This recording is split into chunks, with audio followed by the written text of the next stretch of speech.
राजस्थान में कुछ महीनों बाद विधानसभा चुनाव होना है। प्रदेश के नेता राजनीतिक पार्टियों से टिकट पक्की करने की जुगत में लगे हैं, तो कुछ दल बदल कर अपने लिए सही जगह तलाश कर रहे हैं।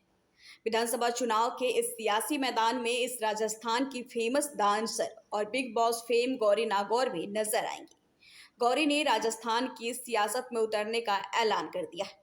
एक वीडियो जारी करके गौरी ने कहा कि उनके पास कई पार्टियों से ऑफर आए, वो किस पार्टी में शामिल होंगे इसका जल्द ही खुलासा करेंगी।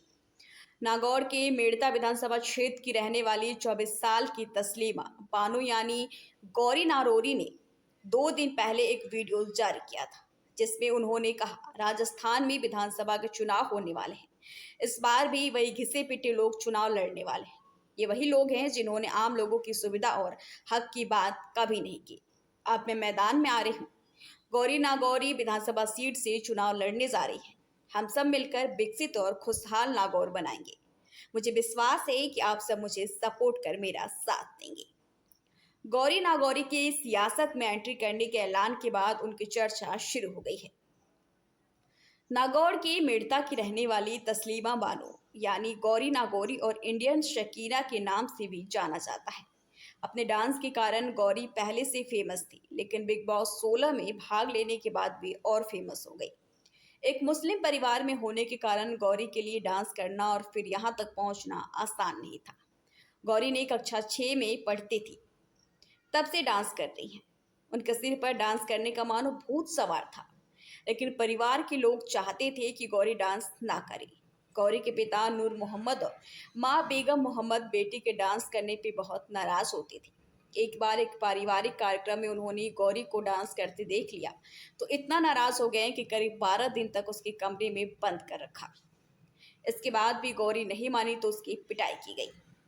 गौरी के अनुसार एक बार उसने अपने स्कूल के एक कार्यक्रम में भाग लिया था, जिसमें उसे डांस करना था।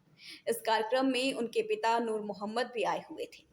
उस समय गौरी ने ऐसा डांस किया कि काफी देर तक वहां तालियां बजती रही और वो पहले स्थान पर भी रही। कार्यक्रम में बाद गौरी स्कूल के शिक्षक उनके पिता से भी मिले। उन्होंने गौरी के डांस की जमकर तारीफ की। इसके बाद पिता ने गौरी का साथ देना शुरू कर दिया, लेकिन उनकी माँ को बेटी का डांस करना अभी भी पसंद नहीं आया। गौरी के पिता नूर मोहम्मद राजस्थान पीडब्ल्यूडी में कर्मचारी थे। जैसे हर बेटी का अपने पिता को बहुत गहरा जुड़ाव होता है, उसी तरह गौरी को भी अपने पापा से बहुत प्यार था। 2010 में पिता नूर का निधन हो गया। ये गौरी के लिए एक बहुत बड़ा सदमा था। पिता को खोने के बाद गौरी तनाव में चली गई और खुद को डांस से दूर कर लिया। 1.5 साल बाद गौरी ने वापसी की और फिर तहलका मचा दिया। कोलंबिया की इंटरनेशनल डांसर शकीरा को आइडल मानने वाली गौरी इंडियन शकीरा कहलाने लगी। गौरी को गोरी नाची, नगौरी नाची गाने और इस पर किए उनके डांस ने खूब पहचान दिलाई। उनका ये वीडियो राजस्थान में जमकर वायरल हुआ। इसके बाद से लोग उनके डांस के दीवाने हो गए। इसी गाने के बाद से असल जिंदगी की तस्लीमा बानो को गौरी नागौरी के नाम से जाना जाने लगा। इसके बाद गौरी की वीडियो रिकॉर्ड तोड़ने लगे। 8 मई 2021 को रिलीज हुई गौरी की घाघरो डांस सॉन्ग ने रिलीजन म्यूजिक इंडस्ट्री में एक ही दिन में 16 मिलियन से ज्यादा व्यूज के साथ विश्व रिकॉर्ड तोड़ दिया था। इससे पहले रिकॉर्ड सिंगर दिलजीत दोझांस के गाने के नाम था। अब गौरी नागौरी ने सियासी मैदान में उतरने का ऐलान किया है। हालांकि ये समय ही बताएगा कि वे राजनीति में कहां तक कामयाब हो पाती हैं।